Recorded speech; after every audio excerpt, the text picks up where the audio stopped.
ഫ്രണ്ടോ temporal dementia എന്ന് പറഞ്ഞു കഴിഞ്ഞാൽ നമ്മുടെ തലച്ചോറിലെ ഫ്രണ്ടൽ ലോബിനെയും ടെമ്പറൽ ലോബിനെയും ബാധിക്കുന്ന ഒരു ബുദ്ധിമുട്ടാണ്. അപ്പോൾ നമ്മളെ ഫ്രണ്ടൽ ലോബ് എന്ന് പറഞ്ഞു കഴിഞ്ഞാൽ നമ്മുടെ തലച്ചോറിന്റെ ഫ്രണ്ടിലുള്ളതും ടെമ്പറൽ ലോബ് എന്ന് പറഞ്ഞാൽ സൈഡിലുള്ളതുമാണ്. ഓക്കെ, അപ്പോൾ ഈ ഫ്രണ്ടോ ടെമ്പറൽ ഡിമെൻഷ്യയിൽ കാണിക്കുന്ന ലക്ഷണങ്ങൾ സ്വാഭാവികമായിട്ടും ഫ്രണ്ടൽ ലോബിന്റെയും ടെമ്പറൽ ലോബിന്റെയും ഫങ്ഷണൽ ഇമ്പയർമെന്റ് ആണ്.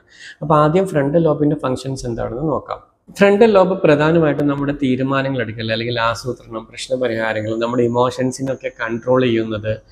അതിപ്പോൾ നമ്മുടെ ദൈനംദിന ജീവിതത്തിൽ വരുമ്പോൾ നമ്മുടെ പെരുമാറ്റം അല്ലെങ്കിൽ ലക്ഷ്യബോധത്തോടെയൊക്കെ നമ്മൾ പ്രവർത്തിക്കാനൊക്കെ സഹായിക്കുന്നതാണ്. ആരോടൊക്കെ എങ്ങനെയൊക്കെയാണ് പറയേണ്ടത് എന്നൊക്കെ തീരുമാനിക്കാനും അതിന് വേണ്ടിയിട്ടുള്ള സഹായങ്ങളൊക്കെ ചെയ്യുന്നത് നമ്മുടെ ഫ്രണ്ടൽ ലോബാണ്.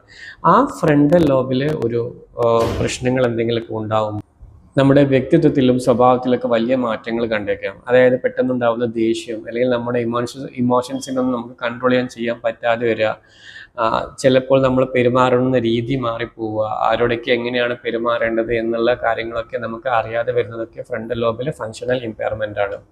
ഇനി അത് ടെമ്പറൽ ലോബിലോട്ട് വരുമ്പോൾ, അതായത് ബ്രെയിനിൻ്റെ രണ്ട് സൈഡിലുണ്ടാവുന്ന ഈ ടെമ്പറൽ ലോബിൻ്റെ പ്രധാനമായിട്ടും ഫങ്ഷൻസ് എന്ന് പറഞ്ഞാൽ ഭാഷാപരമായിട്ടുള്ള കാര്യങ്ങൾ, കേൾവി, ഓർമ്മശക്തി എന്നിവയുമായിട്ടാണ് കൂടുതൽ അത് റിലേറ്റ് ചെയ്തിരിക്കുന്നത്. അപ്പോൾ സ്വാഭാവികമായിട്ടും നമ്മുടെ ഡെയിലി ലൈഫിൽ മറ്റുള്ളവർ പറയുന്നത് മനസ്സിലാക്കാനും ഓർമ്മകളൊക്കെ സൂക്ഷിക്കാനും ചില മെമ്മറീസ് ആളുകളുമായിട്ട് റിലേറ്റ് ചെയ്യുന്ന ഓർമ്മകളൊക്കെ സൂക്ഷിക്കാനൊക്കെ സഹായിക്കുന്നത് നമ്മുടെ ടെമ്പറൽ ലോബാണ്. അപ്പോൾ ടെമ്പറൽ ലോബിൽ എന്തെങ്കിലുമൊക്കെ ബുദ്ധിമുട്ടുണ്ടാകുമ്പോൾ സ്വാഭാവികമായിട്ടും ആശയവിനിമയം ഒരു പ്രശ്നമായിട്ട് വരും. അതേപോലെ തന്നെ വാക്കുകൾ കണ്ടെത്താൻ പ്രയാസം ഉണ്ടാവാം.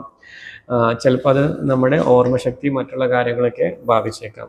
അപ്പോൾ ഫ്രണ്ടോ ടെമ്പറൽ ഡിമെൻഷ്യ എന്ന് പറഞ്ഞാൽ നമ്മുടെ ഫ്രണ്ടൽ ലോബിനെയും ടെമ്പറൽ ലോബിനെയും ബാധിക്കുന്ന ഒരു ബുദ്ധിമുട്ടാണ്.